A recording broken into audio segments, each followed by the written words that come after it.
السلام عليكم، مرحبا بكم في قناتي قناة لينا. اليوم حضرت معكم شربات المحلات، يعني هذيك الشربات اللي ندوقوها ونقولوا فيها بنة لاكريم.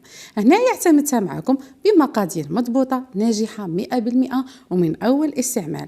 بالنسبة للمكونات كان عندي 1 لتر و250 مليلتر من الماء، غادي نزيدوا لها 1 كأس من الحليب ما يعادل 240، 1 كأس من السكر ما يعادل 240، واللي تبغي تنقص يعني شويه من الحلاوه غادي تقلع ملعقتين.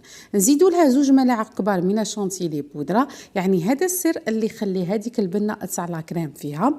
وغادي نزيدوا لها كذلك ملعقه كبيره من الفانيليا، ونزيدوا لها 5 غرامات من اسيد سيتريك، يعني اللي يتباع في محلات لوازم بيع الحلويات.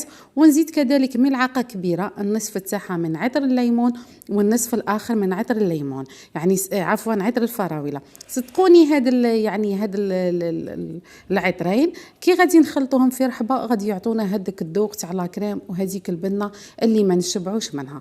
غادي نخلط المكونات مليح بالبراميكسور ونخليها تبرد، يعني واللي يبغي هذاك القوام يكون ثقيل اكثر غادي تنقصي من السكر وتزيدي شويه ياغورت. تخلطي المكونات كاع مليح تخليها تبرد يعني، ومن بعد تعتم بها في كؤوس التقديم وبصحتكم.